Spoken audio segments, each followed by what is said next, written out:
अस्सलाम वालेकुम दोस्तों। रद्द-ए-अमल 786 से यूसुफ गुल शेख। लाहौर थाना गुजरपुरा के अंदर एक मुल्ज़म गिरफ़्तार है जिसका नाम नज़ीर अहमद है। जुर्म इसका ये है कि ये अपने सगे पोते को कत्ल कर देता है। कत्ल करने की वजह इसकी ये है कि ये अपनी बहू यानी अपने पोते की माँ से शादी करना चाहता है। दोस्तों, ये वाक़या इस किस्म का है कि सोशल मीडिया के ऊपर आपने बहुत ज़्यादा इसको देखा होगा और यकीन कीजिए कि जो हमारे मुक़द्दस रिश्ते हैं, हुर्मत वाले जो रिश्ते हैं, उनके ऊपर एक सवालिया निशान खड़ा हो गया है। बहुत बड़ी बड़ी लंबी लंबी वीडियो आधे आधे घंटे की इसके ऊपर प्रोग्राम हुए हैं, लेकिन वो सवालात जो हमारे जहनों में जन्म लेते हैं उसका जवाब जिसकी तशनीगी अभी भी बाकी है, हमारा चैनल रद्द-ए-अमल 786 उस पर बात करेगा मुख्तसर अंदाज के अंदर और सीधे साधे आसान अल्फाज के अंदर आपसे बात की जाएगी। उम्मीद है आप हमारी बात को समझने की कोशिश करेंगे और यकीनन कुछ ना कुछ नतीजा उसका अख़ज़ किया जाएगा अल्लाह के फजल व करम से। नज़ीर अहमद नाम है इस शख्स का, 57 साल इसकी एज है, 3 बेटे 3 बेटियाँ हैं, सारे बच्चे शादीशुदा हैं। सारे बच्चे इसके अलग-अलग हो जाते हैं आज से तकरीबन 2.5-3 साल पहले, और ये ख़ुद भी अलग हो जाता है और ये रिक्शा चलाता था। और अलग बच्चों से अलग होने के तकरीबन 3 माह बाद इसकी वाइफ का इंतकाल हो जाता है। जब इसकी वाइफ का इंतकाल हो जाता है तो ये अकेला हो जाता है। बच्चे इसके ऊपर तरस खाते हैं या एहतराम करते हैं या कुछ भी है। ये 3 भाइयों में से जो अब इसका जो बड़ा बेटा है उसके पास आ जाता है रहने के लिए। कुछ अरसा वहाँ ये क़याम करता है। उसके बाद ये दूसरे नंबर वाला जो इसका बेटा है जिसका नाम तनवीर है, उसके घर में ये रिहाइश इख्तियार कर लेता है। अब तकरीबन 1.5 साल से इसकी रिहाइश जो है ना तनवीर के अपने बेटे के घर पे थी। उसका एक बेटा जिसकी उम्र 6 साल, नाम मुस्तफ़ा, गुलाम मुस्तफ़ा, वो इसका पोता लगा। अब ये शख्स जो कि गिरफ़्तार है थाना गुजरपुरा के अंदर, वहाँ ये बयान दे रहा है सोशल मीडिया के ऊपर कि मेरी बहू के मेरे साथ रिलेशन थे नाजायज़ और हम एक दूसरे के साथ शादी करना चाहते थे, और इस बात का इल्म मेरे बच्चों को हुआ। जब मेरे बच्चों को इल्म हुआ तो सारे इसके बेटे बेटियां इकट्ठे हुई। उन्होंने फ़ैसला किया कि, और इसको ये कहा कि अब जो है ना आप इस घर में ना रहें, आप कहीं अलहदा अपनी कोई बैठक को कमरा कोई किराए पे ले लें और वहाँ आप अपनी ज़िंदगी बसर करें। यानी कि ये शख्स ये कह रहा है कि मेरे बहू के साथ नाजायज़ तल्लुकात थे। पॉइंट आपने ज़हन में रखना, हम इसमें से कोई ना कोई नतीजा निकालेंगे बात का। और बेटा इसका जिसकी बीवी है और दूसरे बहन भाई ये फ़ैसला करते हैं कि अब्बा को घर से बाहर निकाल दो, ये इस लायक नहीं है कि इसको घर रखा जाए। ऐसा क्यों कहा गया, इस बात में ही एक जवाब है जिसे आप अगर समझें नहीं तो मैं बता देता हूँ। यकीनन ये शख्स किरदार का गलत होगा। इसको जो 3 साल पहले बच्चों को जो बच्चे जो इसके अलग अलग हुए उसके अंदर भी शायद इसके किरदार का मुमकिना तौर पे कोई ना कोई मसला होगा, मामला जो इन्होंने बच्चों ने अलहदगियाँ इख्तियार कर ली। सब ने खुद ही अलहदा बीवी के साथ रहने लग गया। बीवी सदमे को बर्दाश्त ना कर सकी, 3 माह बाद तो चल बसी। बड़ा बेटा ले गया एहतराम में या रहम खा गई या कुछ भी मेहरबानी करके इसको वहाँ से इसको निकाल दिया गया। दूसरे नंबर वाले बेटे के पास रहना शुरू किया। वो भी कहीं किसी जगह पे काम करता था। सुबह अपने काम के लिए वो निकलता था, रात को वापस आता था। ये घर पे रहता था, इसकी बहू होती थी या इसका पोता होता था। अब ये बात सामने आ रही है मुबैना तौर पे कि वो जो लड़का इसका तनवीर है, तकरीबन 7-8 माह से उसको शक ज़रूर था कि कोई ना कोई बात है। इसको लेके उसने अपनी बीवी से बात भी की और इसकी बीवी ने इसे ये कहा कि टाल मटोल करते रहे कि बाप बेटे में जो है ना कोई मामला होंगे या मुमकिन तौर पे कोई हल्का फुल्का मौसीकी का प्रोग्राम चलता हो या ज़्यादा हो, या अल्लाह बेहतर जानता है। हमने इस पे बात करनी है मुमकिनात के ऊपर जो इम्कानात कभी हो सकते हैं और मुबैना तौर पे जो बातें सामने आ रही हैं मीडिया के ज़रिए या जहाँ ये रहते हैं इनकी कौम बरादरी और अहले महल्ला और जिन लोगों से इनके वास्ते हैं, जिन ज़राए से हमें बात सामने आ रही है, उसको मुबैना तौर पे हम बयान करके किसी नुक्ते पे पहुंचने की कोशिश करेंगे। अब जनाब, ये शख्स के सर पे शैतान सवार था। इसको ये बिल्कुल कतई एहसास नहीं था कि बहू वो बेटी की जगह होती है। ये मुख्तलिफ़ हीलों बहानों से, उसकी रजामंदी से या जबरन या हरासमेंट के लीजिए, किसी भी तरीके से गंदी नज़र उस पर रखता था और घर पे ही रहता था। ये बच्चे इसके जो है ना, इसको ख़र्चा भी देते थे। तीनों बेटे 2-2 हज़ार रुपये इसको दे देते थे महीने के। ये कभी काम पे जाता था, कभी बीमारी का बहाना या कुछ इस किस्म के काम करके कभी काम नहीं करता था। यानी ज़्यादा टाइम इसका घर पे गुजरता था और घर में बैठे बैठे ये इस किस्म के मामला करता रहता था। दोस्तों, मैं अपनी गुफ्तगू को हिजाब और तमीज़ के दायरे में करने की इसलिए कोशिश करता हूँ कि मेरा चैनल माएँ बहनें बेटियाँ सब देखें और स्टोरी और वाक़े के अंदर कोई ना कोई मुस्बत पहलू आपके सामने आ सके। किस्सा मुख्तसर ये कि इस वाक़या होने के 15-20 दिन पहले ये वाक़या हुआ कि उन्होंने बच्चों ने पंचायत लगा के इसको घर से निकाल दिया। अब इसको इस चीज़ का रंज था और ये थाने में मौजूद मीडिया के अंदर अपने इंटरव्यू में भी यही कह रहा है कि मेरी उससे बड़ी अच्छी गलबात थी और हम एक दूसरे से निकाह की तक भी बात कर रहे थे, लेकिन मैं अब अकेला यहाँ फंसा हूँ और वो वहाँ बैठी है। ये भी इसको दुख है। तो मकसद ये कहने का कि मुल्ज़म इंतहाई सफ़ाक, शातर और शैतान, इब्लीसी जहन से भी मैं समझता हूँ बढ़ के कोई चीज़ होगी ये, जिसको लेके ये अपनी बहू के किरदार के ऊपर भी उंगली उठा रहा है। और अगर उस यहाँ पे ये बात जहन में रखने वाली है दोस्तों कि अगर इसका बेटा जो है, अगर इसको यकीन आ जाता कि मेरी बीवी ख़राब है, तो यकीनन वो कोई और रद्द-ए-अमल या कोई और रिएक्शन ज़ाहिर करता। सब बहन भाइयों ने इसको समझाया। उसके एक बेटा ही था ये, उससे पहले उसके बच्चे 2-4 हुए, जो भी वो फौत हो जाते थे, बचते नहीं थे। एक ही अकलौता यही बेटा था इसका, यानी इस नज़ीर अहमद का पोता जिसको इसने कत्ल किया, वो इसका अकलौता एक ही बेटा था। बहरहाल उन्होंने फैसला किया कि इसको निकाल दिया जाए घर से। अब इसको इस चीज़ का रंज था। ये घर से निकल गया, कुछ अरसा कहीं क़याम किया, कुछ अरसा 7-8-10 दिन इसने गुजारे और ये इस ताक में था कि मेरे साथ कुछ मैं करूं इनके लिए। तो ये उस मोहल्ले में आता है जहाँ ये रहते हैं, चाइना स्कीम मोड़ के ऊपर कहीं। वहाँ से जनाब उस बच्चे को वो गली में या बाज़ार में इसको कहीं किसी पार्क में मिलता है तो उसको साथ ले आता है। बच्चा वैसे भी दादा के साथ अटैच था, खेलना कूदना, उसने कोई छोटा बच्चा था, 6 साल उम्र है, वो इसके साथ चला गया बहला फुसला के अंदर और ये ले गया, उसको उंगली लगा के साथ ले गया, यानी कि इसने अगवा कर लिया। अगवा करने का एक सा मकसद ये था कि मैं इसको बच्चे को अपने पास रख के अपने बेटों को मजबूर करूँगा कि मेरी तेरी बीवी के साथ बड़ी अच्छी जो है ना बातचीत है और मेरी बड़ी अंडरस्टैंडिंग है, तो इसको तलाक दे दे, मैं इससे निकाह करूँगा। यानी कि मुकम्मल शैतान इसके दिमाग के ऊपर सवार था। रात गुजर गई, जब ये बच्चा नहीं मिला उन्होंने तो ढूंढने की कोशिश की। उस दौरान इसने फ़ोन किया, उसने अपने पोते से बात भी करवाई अपने बेटे की कि मेरे साथ ही हम आ जाएंगे, यानी कि उसको इत्मीनान में रखा, तसल्ली में रखा। उन्होंने वाक़े की रिपोर्टिंग अगवा की नहीं करवाई थाने के अंदर, ठीक है जी। वो इसी सिलसिले में रहे, ना ही उनको यकीन था कि ये, अलबत्ता ये फ़ोन पे उसको ये कहता रहता, फ़ोन पे ये उसको कह रहा था कि तेरा बेटा मेरे पास है। एक दिन गुजारा, 3 दिन इसने बच्चे को साथ रखा।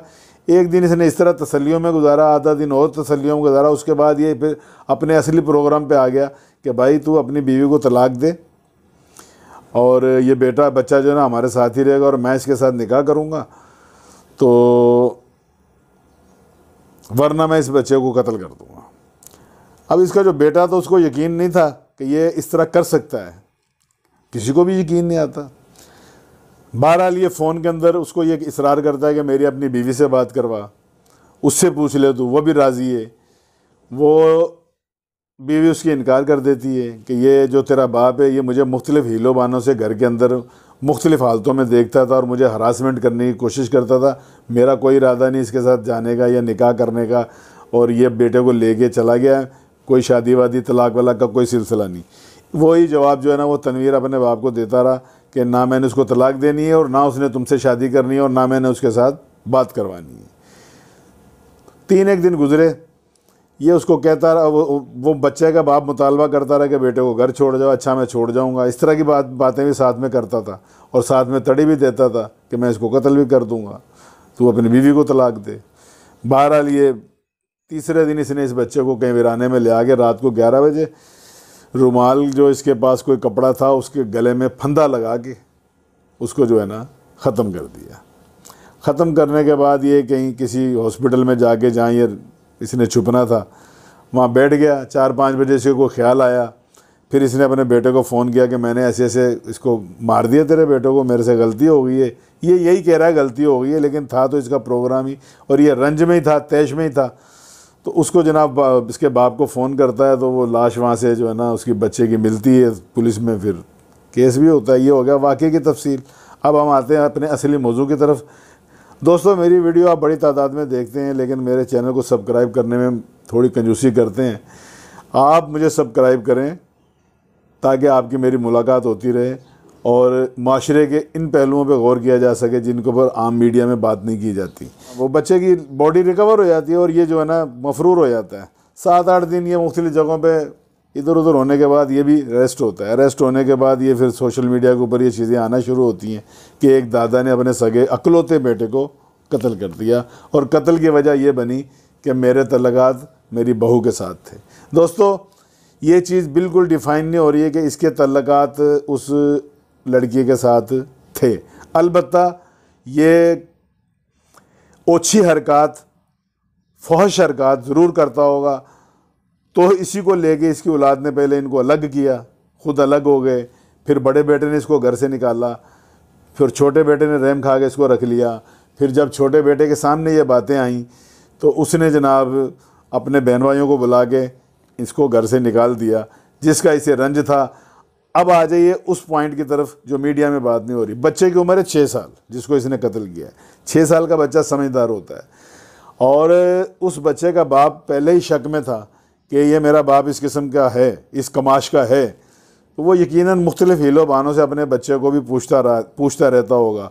आखिरी अय्याम में जब ये तमाम बहन भाइयों ने इसको घर से निकाला तो जब ये बात इनके सामने खुली तो यकीनन उस बच्चे ने भी उसके अंदर कोई ना कोई मुमकिन तौर के ऊपर एविडेंस या कोई ऐसी बातें बताई होंगी जिसके ऊपर ये कभी जो है ना उनके यकीन हो गया होगा कि ये वाकई बंदा घर रखने के काबिल नहीं है। और बच्चे की माँ से भी सारी बातें उन्होंने की होंगी। वो सारी क्लियरिफिकेशन करने के बाद वो लोग इस नतीजे पे पहुँचे कि इससे निकाल दो और ये मियाँ बीवी अपनी ज़िंदगी गुजारें। इस चीज़ का इसको रंज था और गुस्सा पोते पे था। अब सवाल ये यहाँ पैदा होता है कि अगर इसका नुक्ता नज़र या इसकी सोच या इसका जो मकसद उस औरत के साथ शादी करना था तो ये उस औरत के साथ कुछ मामला करता, उस पर अटैक करने की कोशिश करता, या अगर उसकी अंडरस्टैंडिंग थी तो उसको लेके भगाने की कोशिश करता। अल्लाह ना करे, बात मुमकिनात पे हो रही है।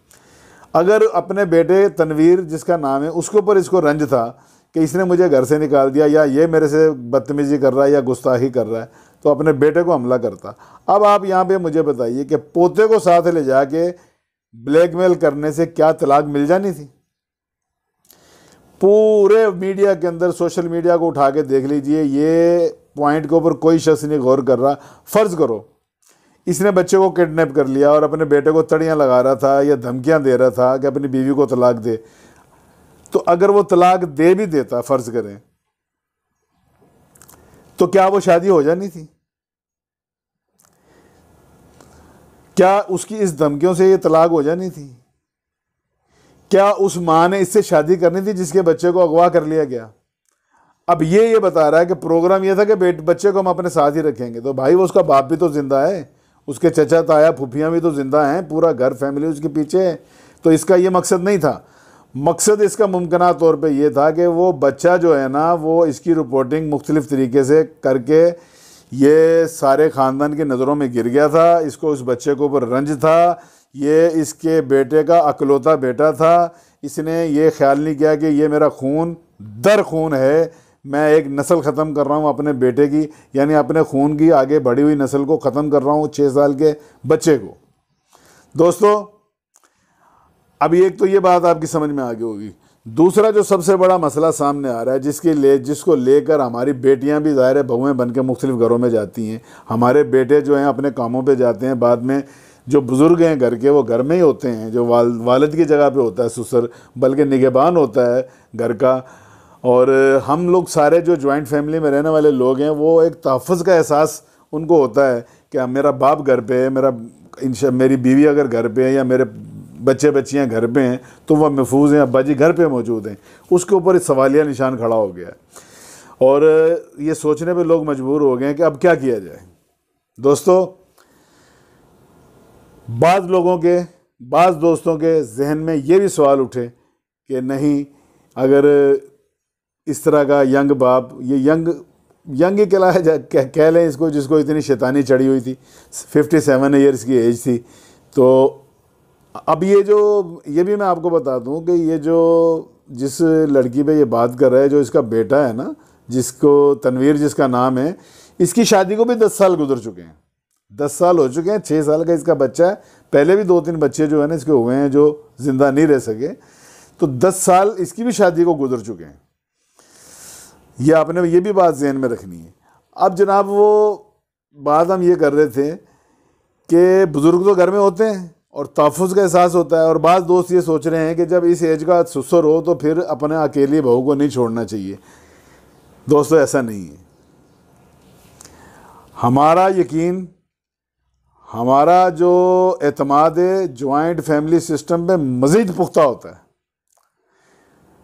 इस वाक़े के बाद जॉइंट फैमिली सिस्टम के ऊपर मज़ीद हमारा जो है ना यकीन मुस्तहकम होता है। वजह उसकी ये है, जो इस वीडियो का हासिल है, जो इस वीडियो का सेंट्रल पॉइंट है, जो मेरी गुफ्तगू है उसका मरकज़ी नुक्ता, वो ये है कि जब वालदा और वालिद अलग थे, अगर वालिद में इन्होंने कोई फॉल्ट देखा था या कोई भी मजबूरी थी, किराए के सारे घरों में रहते हैं, कोई ज़ाती घर नहीं था, इतना बड़ा जायदाद का भी मसला नहीं था, मेहनत मजदूरी करने वाले ये लोग थे, अगर कोई प्रॉब्लम भी थी, मियाँ बीवी अलग होते, अगर वो वालदा इनकी फौत होने के बाद ये तनहा हो गया था, तो उन तीनों भाइयों को यकजा हो जाना चाहिए था। क्या हो जाना चाहिए था? ज्वाइंट हो जाना चाहिए था, ज्वाइंट फैमिली बननी चाहिए थी। ज्वाइंट फैमिली में ही तहफ़्फ़ुज़ होता है। माना इसमें कुछ मसाइल होते हैं, कुछ नहीं, आज के दौर में बहुत होते हैं। एक जो है दुरानी जुठानी को नहीं बर्दाश्त करती, जिठानी दुरानी को नहीं बर्दाश्त करती, बच्चों की चपकलिश, ये सारी चीज़ें होती हैं, लेकिन मर्दों के फैसले मर्दों की तरह करने चाहिए। दोस्तों, अगर ये तीनों भाई जमा इकट्ठे रहते और ये बुजुर्गवार भी, ये जो शैतान सिफ्त है, और अगर आपने शैतान देखना है तो इस शख्स को देख लीजिए। अगर ये शख्स भी वहाँ रह रहा होता तो यकीनन इसको किसी का डर होता कि मेरी बड़ी बहू भी है, मेरी छोटी बहू भी है, मेरा बड़ा बेटा भी आएगा, मेरे छोटे बेटे भी आएंगे, यकीनन उनकी भी बच्चे औलादें होंगी, तो यकीनन इसको कोई खौफ होता, ये किसी और ढंग से ज़िंदगी गुजार रहा होता।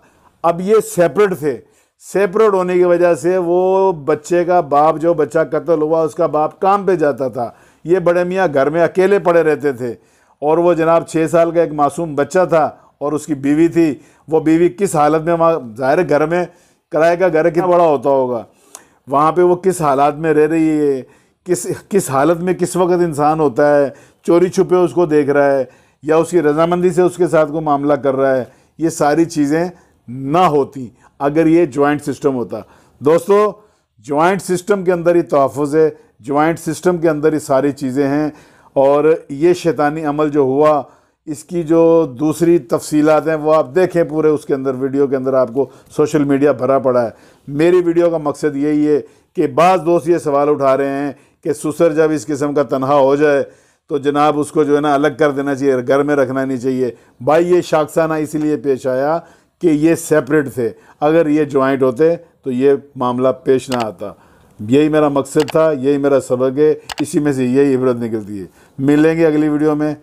अस्सलाम वालेकुम वरहमतुल्लाहि वबरकातुहू।